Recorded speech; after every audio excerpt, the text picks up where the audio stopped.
Welcome to the IIBA Tampa Bay, Florida chapter. This is our study group for February 1st, 2024. This is our 105th study group. Today we're going to interview Cliff Gray. He's going to talk to us about LinkedIn and networking. And guys, he is a guru at this. It's amazing. Our mission here at the IIBA Tampa Bay, Florida chapter is to bridge the gap between industry leaders and business analysts by building partnerships with professionals, educators, and employers so that we may empower, instruct, and engage our BA community. We are a worldwide BA community. We are located in Tampa Bay, Florida, but we have members all over the world. We have members all over the world that join us in our study groups and some that only participate by watching our recordings on YouTube. You're all our members. We love you. We welcome you. We're glad you're here. It's our job to lift you up. It's also our job to provide education for you, mentorship, and assistance. If you have questions, reach out to us through LinkedIn. We've given you a lot of ways to reach us. This is our normal Thursday night study group from 7 p.m. to 8 p.m. Eastern Time. We also have a variety of ways that you can reach us on LinkedIn, Meetup. We have our Zoom. This is the same Zoom we use every week. We have study group materials, which are quite extensive, including our attendance sheet here on Google Drive, meeting recordings on YouTube, and the IIBA website. Watermark Learning has given us a discount code for their products. They do have flashcards, practice test questions, and classes for business analysis, as well as for a couple of other projects, project management, for example. If you use the discount code TAMPA21, you'll get 20% off of their products. We are a volunteer-led organization. Cliff is our president. You'll see him here in the Millennium Falcon. Yulia is our vice president. Vivian and Uche are board members at large. Bob is our CBAP in residence. My name is Thea Soren. I am the Vice President of Career and Professional Development for the chapter. It is my job to help you. If you need help, you got to reach out to me on LinkedIn. If you're interested in being a board member, we'd like to use the skills you've developed or help you develop new skills. Reach out to me again on LinkedIn. We have 3 CBAPs that regularly have committed to attending our study group. Bob is our main guy. He's been here forever, and he has a fantastic website, guys. It's rpchurchill.com. It has everything that you would want to know about being a business analyst, plus quite a bit of other interesting things. Yulia and Uche are also CBAPs, and they are here to, what they do is they allow us to use this as a study group credit for you for participating. We keep track of who participates, and whenever you get ready to apply for your certification test, whether it be a ECBA, CCBA, or CBAP, reach out to us. We can give you a letter that says that you attended this many study groups and you have this many hours of credit. We like to celebrate our wins. If you have participated in our study group and felt that we were beneficial to you in you getting your certification, let us know. We, unlike some of the other groups, do not charge money for our study groups. This is how we get paid. We get paid by knowing we did a good job. So let us know. We can put you on our wall and be proud of you. The certifications that we typically work on here are the ECBA, the CCBA, and the CBAP. These are the 3 that you get from working through the CBAP, the certification booklet. After you earn your CBAP, the other certifications are made to build on top of that, and they're really fast certifications if you want to work on those. Let's see. This month we have, in January we had several really great guests, but today we're going to jump back to Cliff and talk about LinkedIn. Cliff, I'm going to give you the screen, and I would like for you to first tell us, who are you on LinkedIn? Okay, give you a little of my backstory. At one time, I worked for Nielsen, Nielsen Media, Nielsen TV ratings, as some of you might know, for almost 20 years. And for the first time in my life, I was laid off. Never had a LinkedIn profile, didn't know anything about it. Well, let's be honest, I hadn't looked for a job in almost 20 years. So that prompted me to learn a little bit about LinkedIn, build my network, and just that's where a lot of this comes from. So this is my personal perspective on LinkedIn, how to and the current job I have, I got through LinkedIn. And then Microsoft bought them shortly thereafter, which was kind of ironic because I work for a Microsoft partner. Um, but I just wanted to go over some basics, make this kind of a working session. If you guys have questions, and I have a little cheat sheet here for me to go over. And let me share my screen. Share screen. While you're doing that, I'm going to say to y'all, Cliff is a guru at network marketing. He is the guy that has gotten most of y'all to know that we're here. If you found us on LinkedIn, if you found us on Meetup, or if you found us on the IIBA website, Cliff did it. And he does this robotically every week, and he keeps it updated, and he keeps us in front of everybody, and he's got a system that's wonderful. Cliff, how many contacts do you have on LinkedIn now? We'll take a look.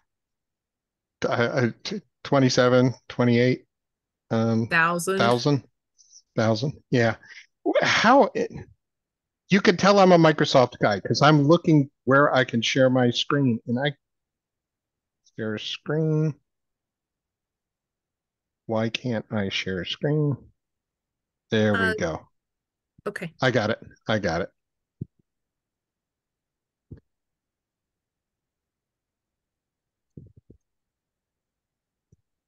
I would say he's a marketing beast, if you know that term.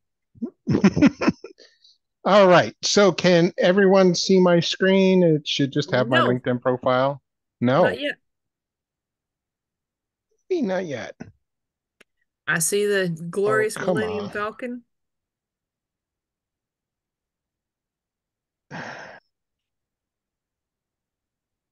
All right. My street cred's going to go away here.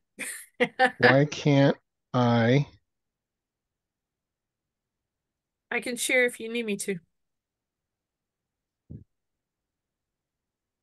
Let's, yeah, because I'm not seeing anything right now. Okay. What in the world happened? Don't know. All right, guys, I apologize. I'm not a Zoom person, so I don't know what I hit. It's okay. We don't expect you to be good at everything. Oh, here we go. Did you get Why? it? Okay. Okay, I'm going to stop sharing then. Okay, share. You got to choose which one and then hit the button share again. There we go. There we I, are. I think Okay. this is the part I missed. I want y'all to notice Cliff's name. He's got the worlds and the palm trees. So whenever he sends out messages, that's all over it. It's easy to find his stuff because it's got worlds and palm trees on both sides of his name. Yeah, I it's a personality thing, but Hmm. I love little GIFs or JPEGs that you can add into here just to it again, it makes you stand out. So when somebody Does. does a search, instead of just my name showing up, it actually shows up just like this banner. So it sticks Does. out. Anything that sticks out is a good thing. Um, Now, one thing I did want to cover is when you join LinkedIn, I uh, go ahead and subscribe. I know $30 can be a lot of money, but $30 a month allows you to do all the things that we're going to do today. With the That's for the free premier. accounts, that's just for the regular account. It's nothing Okay. fancy, but the not paying. And if you start doing searches and trying to find other people and trying to connect with them, they will limit you with a free account. This Yeah. allows you to open up and build your network. And one of the reasons why we want to build our network is if, let's say somebody, a recruiter, a hiring manager somewhere, types in what they want, you want your name to show up. So the only way that happens is if you have connections that are connected to them. It's almost like a pyramid scheme without Yes. using a better term. Um, if your first connection to somebody and somebody looks you up, you show up as a second connection and etc. First connections show up first in the result, second connections after that, third connections show way down on the bottom. So when somebody wants to search for somebody that is a dynamics person, uh, or something, actually, let's just do this. What should we search for?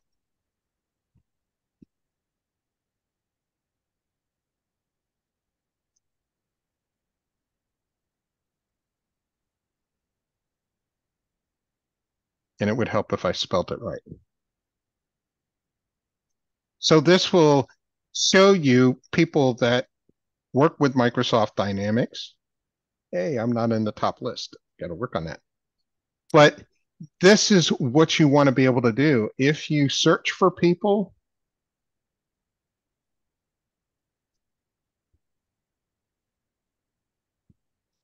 you will get a list. You'll see how first, seconds show up.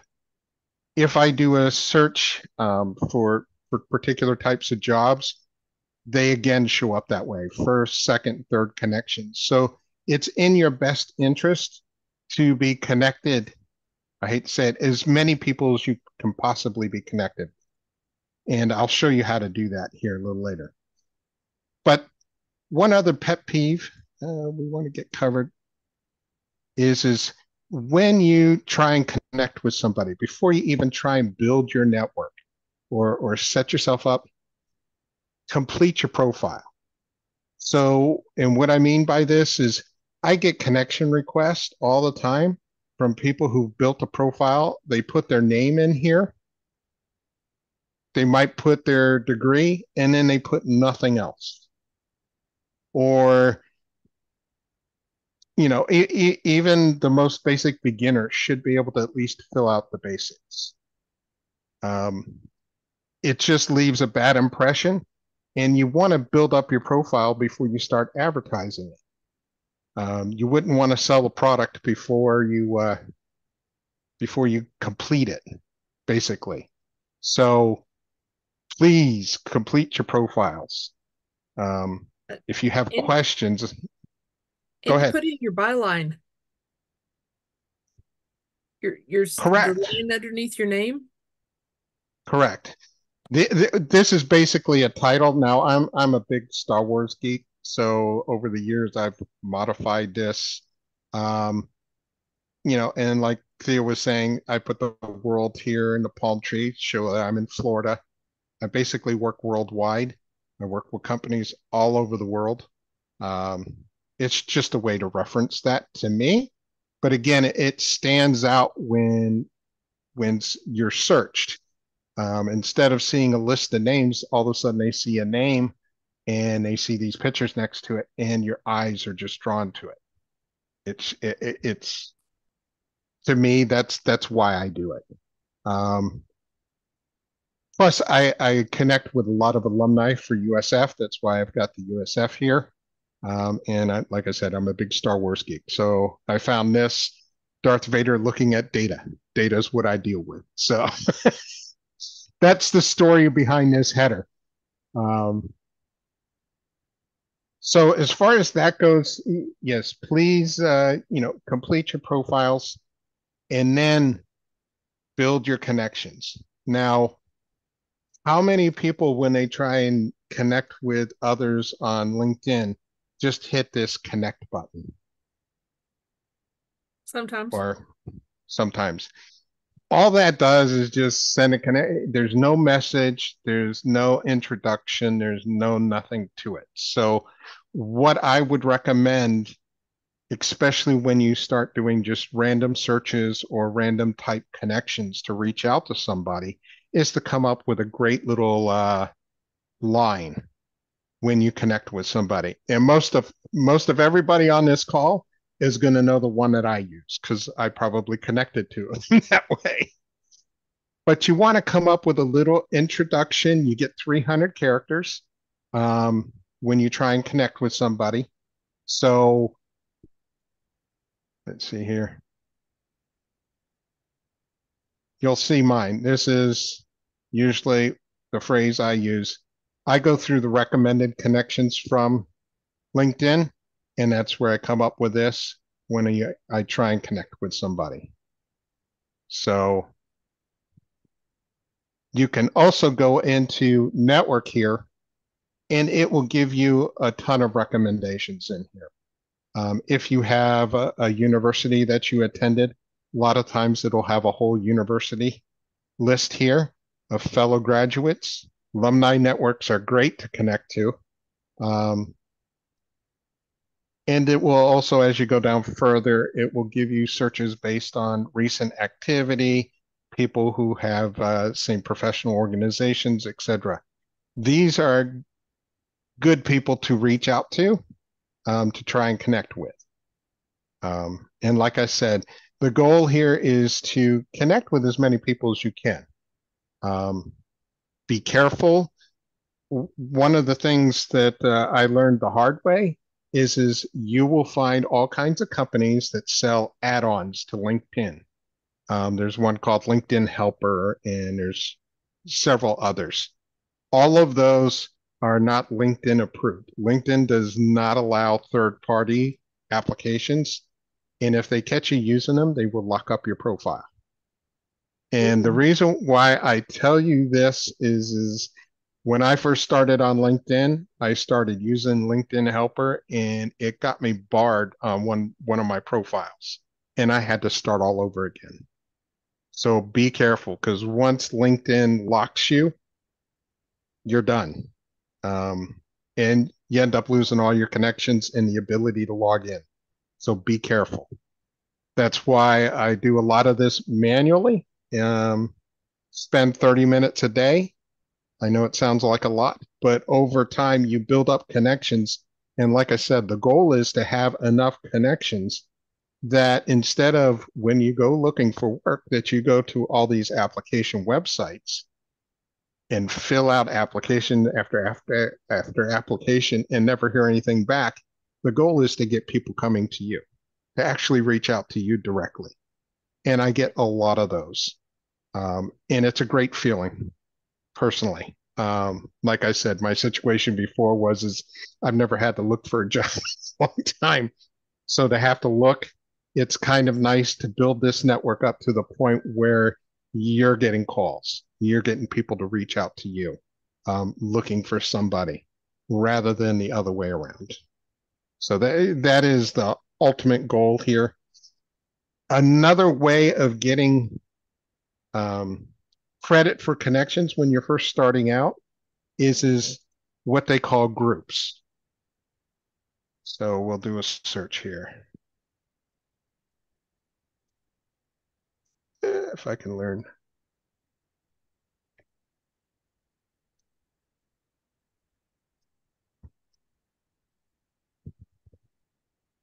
And when you do a search like this, you can get the opportunity. So if I had somebody's name here, I could narrow it down to people. I'm looking for groups. So these are all business analysis groups. And the nice thing is this tells you how many members, so you can pull them up. If you're interested, you can fill out a request to join the group. And one of the nice things about groups is if you join this group, sometimes you'll automatically be accepted. Sometimes the manager of the group has to approve you. But once you're in a group, all of these 850,000 members become first connections to you. Are they first connections or are they second connections that you have to make connections to? They immediately become available for you to message. and they That's act like a true. first connection. That's true. So you So have connection, have access to 815,000 people just by joining the group. correct, correct. So Cool. this is something I didn't know about when I first started, but you know, and you don't want to just randomly join any group on the planet. You get 100 groups that you can be a member of, so you can go pretty extensive. But if you're interested, like in business analysis, some of these top groups here are great groups to get involved with. These are also groups that you'll see here, actually, through my favorites here. These are all groups over here that I actually post our weekly announcements in. So I use them for that too. So when we get LinkedIn notices for people attending this session, um, these are all the groups I post in. These are also our fellow chapter groups that I post in. You didn't know that, did you? I'm So glad to know it. I post our stuff everywhere. Um, so this is something else that, you know, like I said, I recommend get into groups. And some of these groups have great conversations. It's not just a matter of joining the group and you know, getting all those connections. If you see good postings in there, it gives you the opportunity to add to it. Like it, not like it. That kind of stuff is what gets you noticed. It's just like any other social media website. Posting, reacting, messaging will get you noticed. It gets you viewed. Your contributions, people actually go through the contributions to posts and look up people and respond to them, and it creates relationships. Hey, Bob has a question. Yeah. I have been seeing on LinkedIn recently um, questions asked by LinkedIn itself saying you are one of a limited number of professionals to comment on this area. And it's some thing, it seems to me that what they're trying to do is populate an AI, a large language model. And I have thus far refused to comment on any of those. Well, you're right. It is an AI generated thing to get people to interact with LinkedIn. Well, no, it may be that, I'm sure. There's Mhm. everything. Facebook is useless. For example, I don't see anything any of my friends post. It's all these third party groups that I should totally get off the platform. But this seems to me that what LinkedIn is trying to do is build up their own language models with expertise on all these subjects based on people's feedback. Has anyone else seen that? I wouldn't doubt it. I don't know for sure. I have gotten that message that you're talking about from LinkedIn directly. I haven't responded to it either. Yeah, Um, I've received that message several times too. I refuse to even contribute, to be honest. Yeah. and I'll be honest, there is a lot of phishing going on in LinkedIn. Like I said, I get connection requests all the time, and before I accept a connection request, I go out to that person's profile, and if all I see is a name and that's it, or very basic information, especially if you go to their page and you see that they have 1 or 2 followers, so it's Yeah. brand spanking new. If it has a lot of foreign language stuff on it, especially Chinese, the China has been phishing LinkedIn for a long time now. Um, But you just got to be careful about what connections you do accept. I'm not that picky. I want you to have at least a basic number of connections, and I interact with every connection I have. So you could see my messaging here. And if I've connected with you, you know that I have a habit of I will authenticate some of your skills as a way of saying thank you. I send you a thank you message.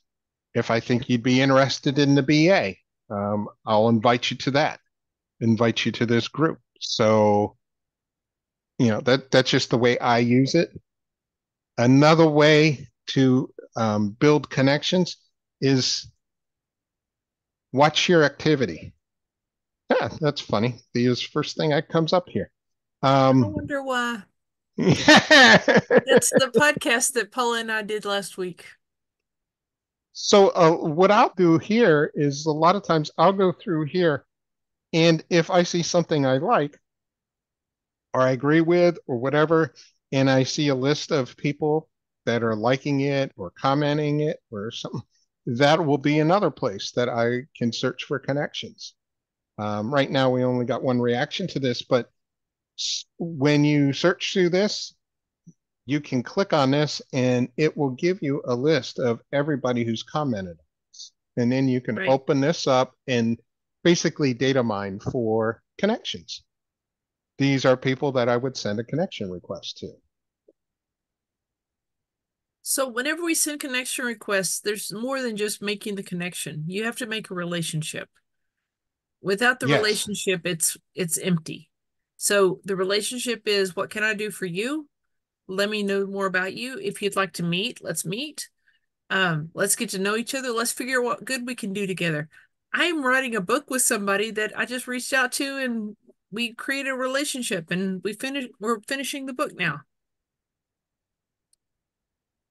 That's awesome. I didn't know that. It's fun. But the other nice thing is one of the downsides to doing this. So you go into network, and these are LinkedIn recommended connections. And sometimes the problem with this is you don't know how active these people are when you try to connect with them. There's a lot of people, there's probably some in it that that have a LinkedIn profile, but log on every 2 or 3 months. They're not active. And those are the people that if you send a connection request to, that it ends up getting ignored. So that's why I try and look at active. So if you look through here and you see people that have reacted to comments, those are a good place to go because you know that those people are active on LinkedIn. They're logging on. They're not logging on once a month or once every 2 months. It's a good place to go. Right. And people they work on LinkedIn in seasons. They might be they're active for 6 months and then they get off for whatever reason. Either they don't think they need it anymore, they're having a life event or whatever. But if you want to reach out to somebody, consider that they've got a life too. So, don't be upset if they disappear for a while. Oh, no.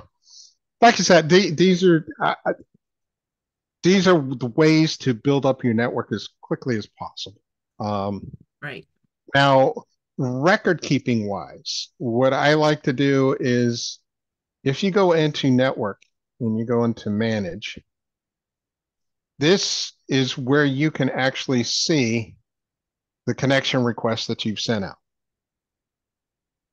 And what I like to do is go through here, and anyone that hasn't responded in a certain length of time, I withdraw it. I take them out. Otherwise, if you've never gone in here, if you've never looked and you're active, you can build up quite the list here. You can end up with hundreds and hundreds of connection requests. I like to go in here and just maintain it. So you can tell you, I'm an organizational I have OSD when it comes to certain things. So if I sent you a connection request more than 3 months ago and you haven't responded, a lot of times I just remove it and I clean this list up. Does anyone else have any questions? You have any experiences with LinkedIn?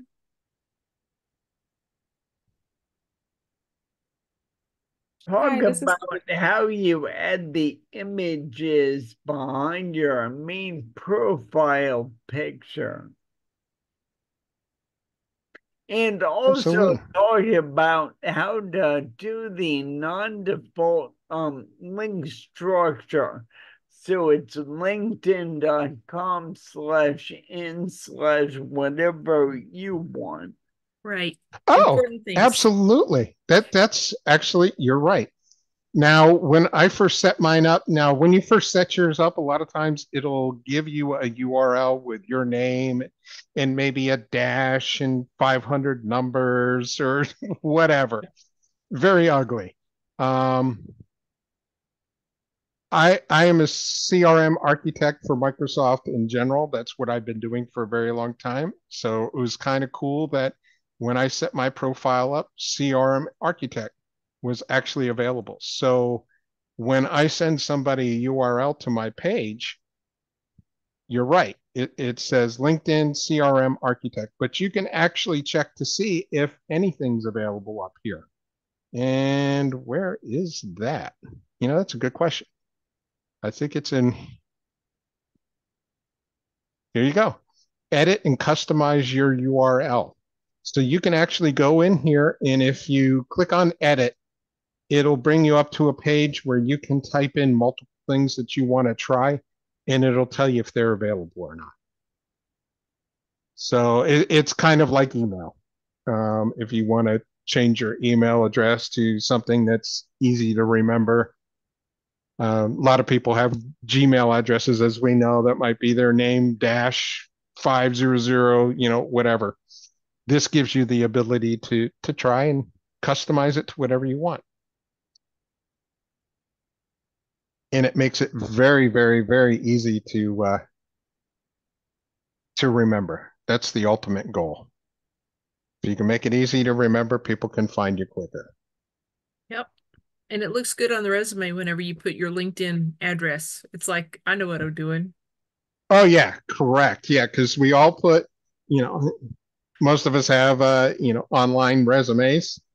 Yeah, you put a link to your LinkedIn and that URL shows up and it looks like that. Yeah, it's very sweet. Looks very nice. And he wanted to know about the image behind your photo. Okay, this is a background image. If you click on edit, this is where you can actually upload it. Now, I spent some time with various graphic software. This USF logo, the University of South Florida, this picture, these are all cut, pasted together, and then saved as a JPEG. And then I just uploaded the JPEG. I think I used two for mine. And I don't remember whether they were separate pictures I could put in there or if I had to combine them. But that was something I learned for sure. Yes, from what I've seen is you get one picture. So in other software, I put these together, saved it as a JPEG, and then You can uploaded do it to a here. lot of really basic stuff like that in Microsoft Paint. It doesn't have to be anything complicated. I'll be honest with you. I used Paint to do this. Yeah. I I did. I use used. it all the time. I like to use So, Microsoft PowerPoint to take off backgrounds on pictures. It's so easy. Yeah.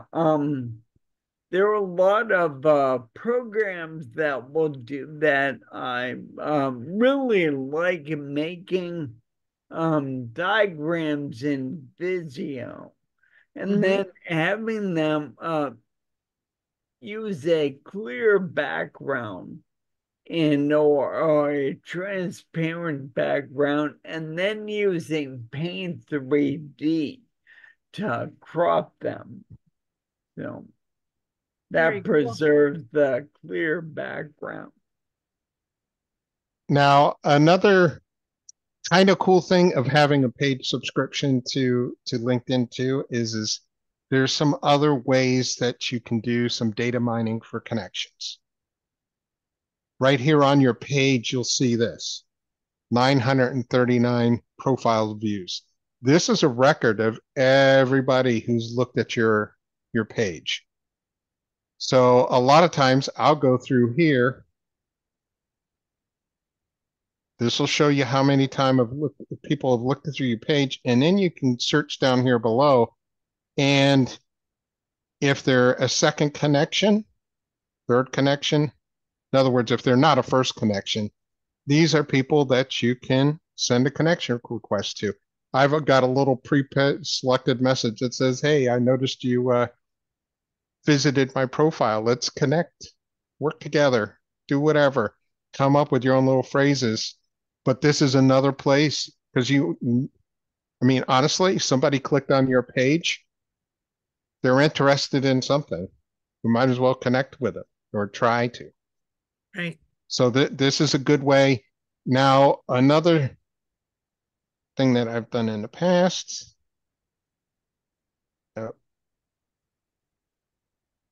this tab up here is getting in my way, is you will also see this 235 search appearances. And when you go in here, what this actually shows you is people, and I think it keeps track for a week, people who have actually searched out and companies that have searched out your profile. So for whatever reason, Morgan & Morgan, Tech Infinity, Wounded Veterans Refloat. So people from here have searched out my profile. So if I want to go searching for somebody to connect to, I can bring up this company's page. And I can also bring up everyone who's an employee. And this gives me another list of people I can reach out to. Now, in the past, I've also used this for companies I was interested in working for. Because it's always nice if you're applying with a company to have a few connections there. Sometimes you can even find the hiring managers or the HR people in that particular company, reach out to them, build up your connections in there. And I've had more success starting a conversation with HR people directly when I was looking for a job this way than I ever did filling out applications. I agree. Me too. So this is another, like I said, good way. And this is data that's available right on your LinkedIn page. So you can see, what companies have looked for you, who's looked at your profile. Does it tell you how they found your profile? Were they, looking for a specific keyword or something?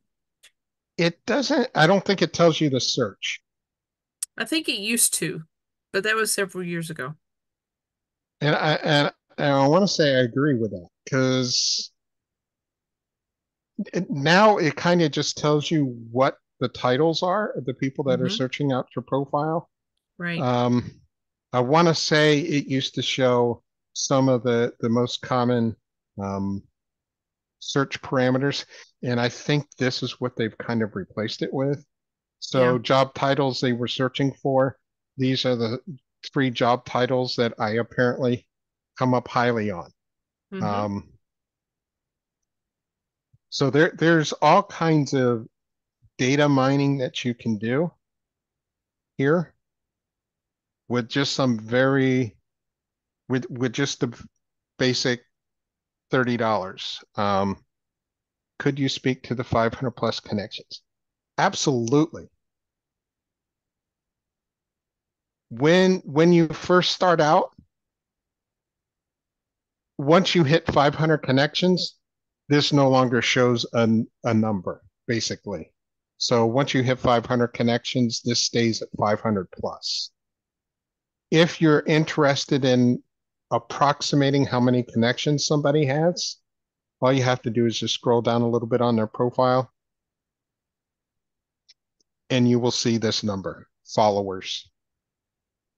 Most of the time, that comes really close to how many connections somebody has. So is there a difference between connections and followers? Yes, because once you hit the max number of connections you can have, people can only follow you. So in other words, they see all your postings, they see, the things that you do, but you don't have that direct connection between your profiles that you would get with a connection. But once you hit 30,000, that's the maximum amount of connections you can actually have in LinkedIn. And then after that, you get followers. So if Does that kind of make sense? So if somebody has a profile that they have a lot of people, and it says that you can follow them, and you go down and you click connect instead, does it actually follow them, or does it do nothing? It will try and send them a connection request, but on their end, they won't be able to accept it. So one thing you want to be cognitive of when you try and connect to somebody is, well, let's do this. Bill Gates. Oh, I got to spell his damn name right. Oh,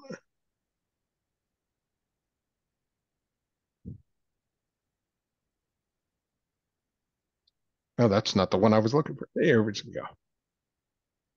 So Bill Gates. Bill Gates has more than 30,000 connections. But as you can see, he has 35 million followers. So whenever he makes a post, it actually shows up in my stuff to interact. I don't have a direct connection to him, but by following him, I see his stuff, and I can interact with his stuff.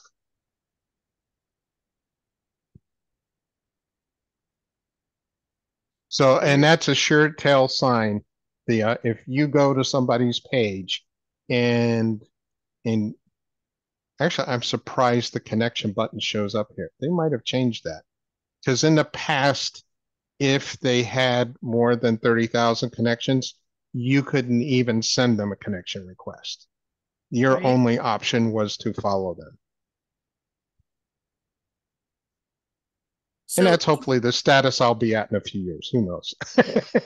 Yeah. So talk about having your LinkedIn profile match your resume or not. I personally have mine pretty much match close to my resume. If you go down into the actual jobs, I do put some examples in here of various projects I've worked on, what I've done. This, from what I'm told, this doesn't really help the search. So if somebody's searching your profile, what it's really looking at is this up here and your intro paragraph. So you're about here.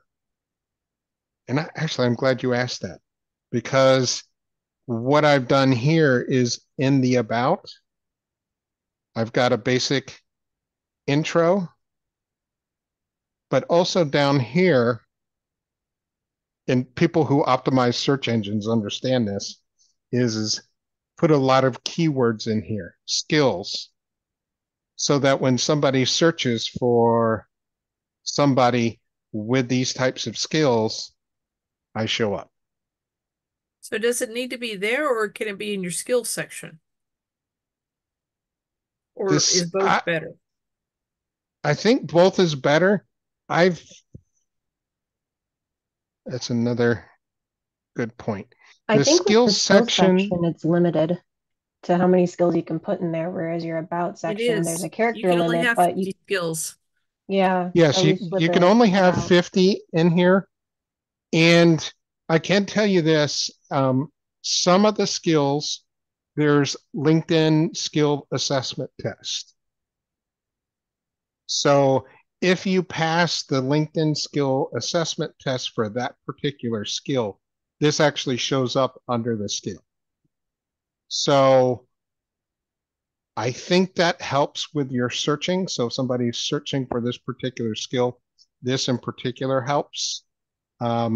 Also, with your skills, you can relate them to your experiences via either the education or your jobs. So, like here on certain skills, 7 experiences across HCL and 5 other companies for project management, data integration, those kinds of things. So these skills lists are tied to various education, degrees, and the particular job that I have up on top. So it's a way of relating these skills that you've got listed down there. Actually, it shows up here. So these skills will show up under each job that you've tied them to. That you've identified which skill the job is related to. Correct. Again, it just helps.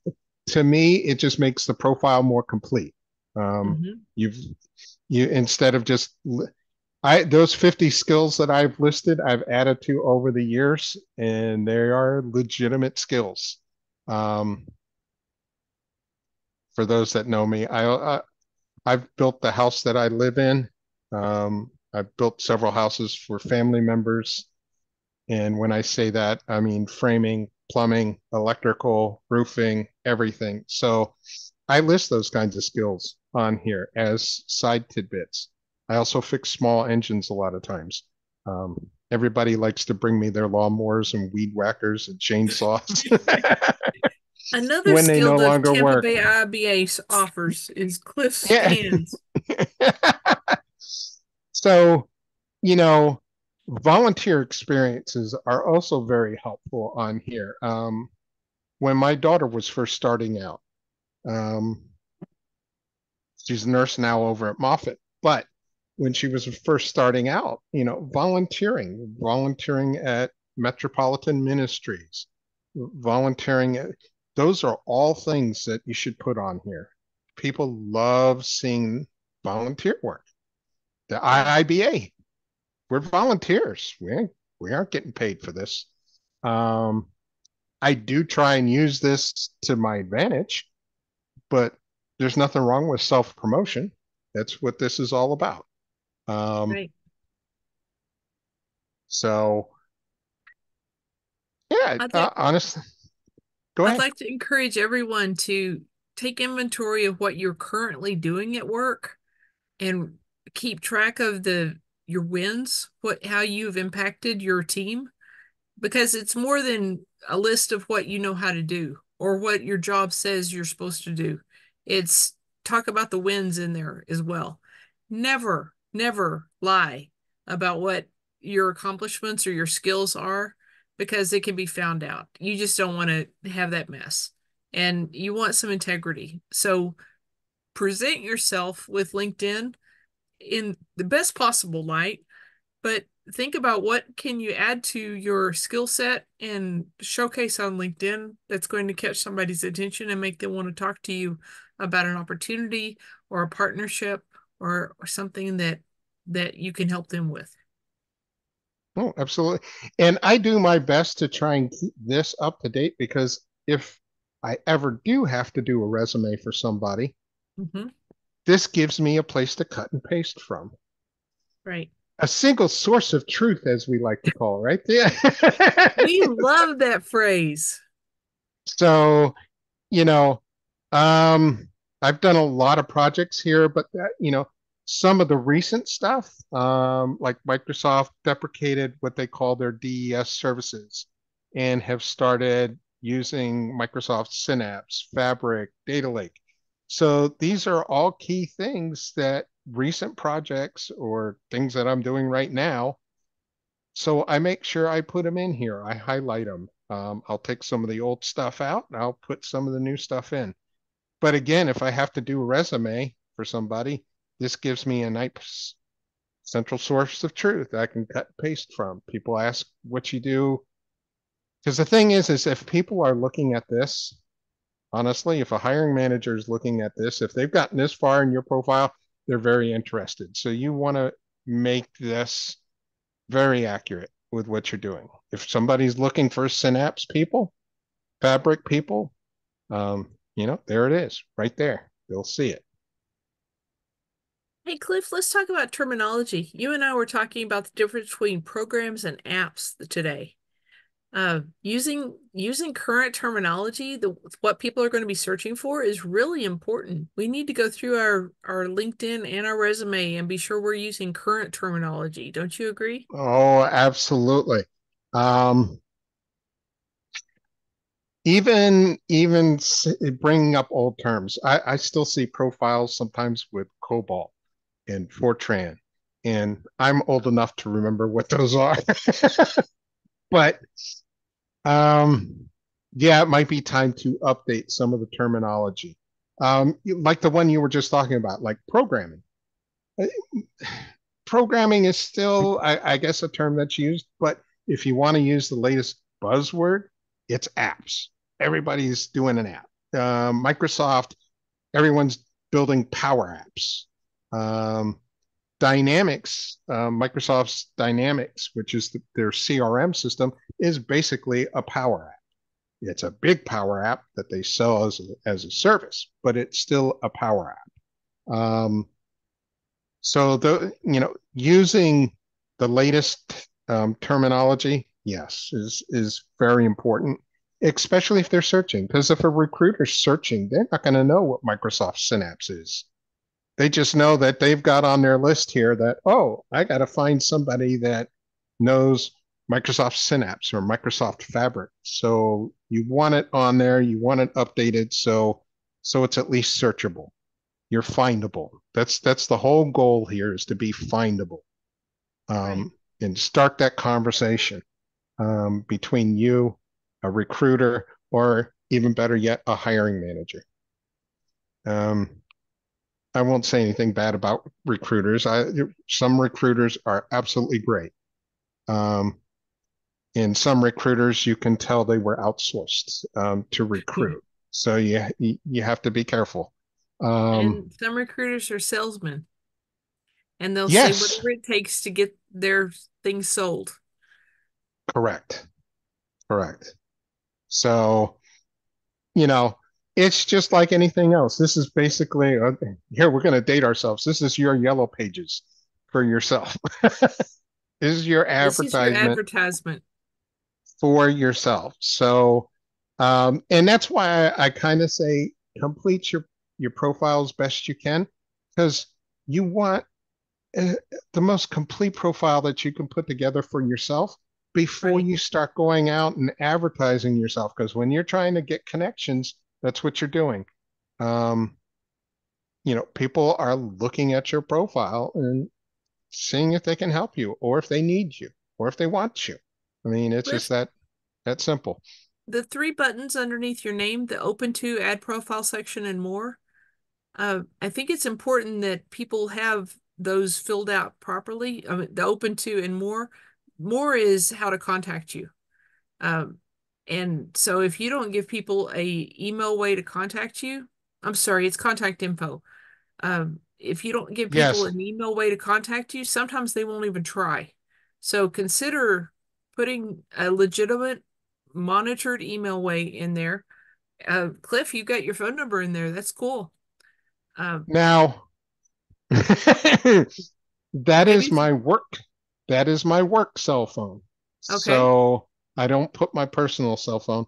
But honestly, I use my personal cell phone on all my signature lines for work anyway. So my personal cell phone's not hard to get a hold of.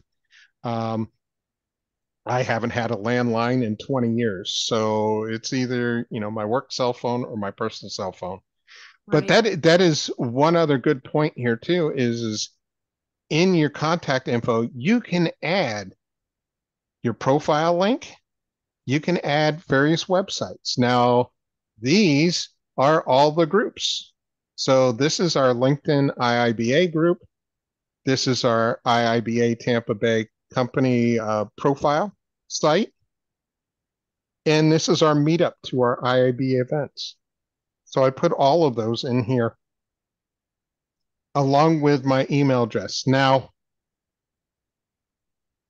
something else you can do too is well, maybe it's just me. I probably have 10 Google email addresses, and I will use them at various times and filter through them. So this email address is really not my main Gmail address. I will have it forward any message from there to my normal Gmail address and go into a folder and filter out accordingly. But that's just something I do. I would set up a, an outside email address rather than your just plain old email address that you give all family members and everything else. And you can always have Gmail forward. So this CG CRM architect kind of matches my profile, CG being my initials, and it goes to Gmail, and then it gets forwarded into a folder in my everyday email address. Very cool. We are down to the last 5 minutes. Bob, you just posted something in chat. You want to just say it? Well, I have my personal contact info on my website on the resume page. I do not ever have a problem with it. That is all linked from my LinkedIn. I know dance instructors do that as well. Bill Gates is not going to do that, but most of the rest of us are not famous enough to have stalkers and crazy fanboys. Just put it out there. And, I almost never answer the phone anyway, unless it's somebody I know. And one further thing I'll point out is that there are a number of potential sections in your LinkedIn profile. They have a space down at the bottom for test scores. So if you want to share those, they're there. They have a place for certification. There's a place. Oh yeah, you know what? You're right. Yeah, if you go down here, you have education and licenses and certifications. Now, in the Microsoft world, we have tons of certification tabs, just like your CBAP. Right. And that's why, and of course, I've focused on these types of certifications. So these are tests that you take, but you definitely want to highlight those. And you're right, there's a license and certifications, and there's also, yep, come on. Sometimes this is slow, but there's also the education for your standardized education. So stuff like university, college, those kinds of things. Sometimes, you might have the same thing in both. So here under education, I'll put Microsoft, my MCSC, TIBCO Scribe certifications. We don't even use that anymore, but we are running out to the end, and anyway. I just realized there's something we haven't talked about is recommendations. There's endorsing people's skills, but there's also providing recommendations, which is a paragraph that you can write up and talk about how they are to work with, what they know. It's an endorsement. It's like having a recommendation from, for a job, but it's perpetual and it lasts forever on your profile. I would encourage you that if you have somebody that you have enjoyed working with, go in and give them a recommendation. It means the world. And I Yes, have it a does. few. Yes, you do. Wow. I was just going to show the one that I did for you, but and damn, look, you've got a you've got lot. your world and yeah. And guys, whenever I was just starting, I was afraid to ask for recommendations. But if people feel like you were a valuable contribution to the organization, they typically will take the effort to go in and do something. And you can view it before you accept it into your profile, so they can't put in something that's horrible because you can just reject that. But it's really nice to have these in there. So do it for people that you care about, that you feel like they did a good job, and ask them to do it for you as well. Yes, because I could tell you, I've heard from many people that hire, they look at this section, and if they see a few things there, or they see volunteering at various organizations, those are all highlights. They give you a huge edge up with hiring managers. They Right. love seeing that stuff. Absolutely. I've gotten a lot of comments. Yeah, I didn't realize you had so many in here, but that's awesome. Also, at the top of mine, since you're there, scroll down just a tad, please. You have a way to pin things in your featured section. And I years ago did a interview about becoming a business analyst and the path to being a business analyst. And I posted that. I've had a lot of recruiters listen to that instead of interview me, and they call me and say, "We want to offer you this job." It works out really well. So engage with people, help people, work with people, compliment people, give everybody a leg up, and it always helps you too. Any last words on LinkedIn and building your brand? Well, Cliff, thank No, you so and much. and feel free to connect to us if you haven't. One of the other nice things is if you're in our channels, our LinkedIn groups, whenever we make a posting, it'll show up here in notifications. Oh, look at here. Carl posted something. But oh, he's requested to be Carl, you've been in our study group for a long time. I Yeah. know. I was just thinking, I thought I need to follow our study group. Thank you for joining on LinkedIn. But because you're joining the group, that means that you're automatically going to get all of Cliff's notifications, which is a good thing. Yes. Cliff, so the yes, correct. Because I send out a notice with all our events weekly, usually on a Sunday. So they show up Monday morning, fresh for everybody. So if you're part of our channels, you'll see a notification up here, and it'll show up here, just like Carl's right here. So we'll call you out, Carl. Thank you. Thank you for joining. So awesome. And okay, folks. See you next week. Yeah. Okay. Next week, Heather Noggle is going to come and talk to us about security, things that you did not know that you do need to know. And so as a business analyst or as anybody that works with any type of computer systems, she is the guru that I know. So she's going to come talk to us next week. If you know somebody that you think we might need to know, we need to have them come on and let us ask them questions and not be mean. Just, we want to know. Have them connect to me or introduce me to them on LinkedIn, because I would really like to get a couple more professionals of various interests that would be beneficial for business analysts to get to know. And we will promote them, and we will raise our learning, and we will all grow together. So see y'all next week. Cliff, you did a fantastic job. Thank you, everyone. Thank you. Yeah. Thank you. See you next week. Bye. Bye. Bye.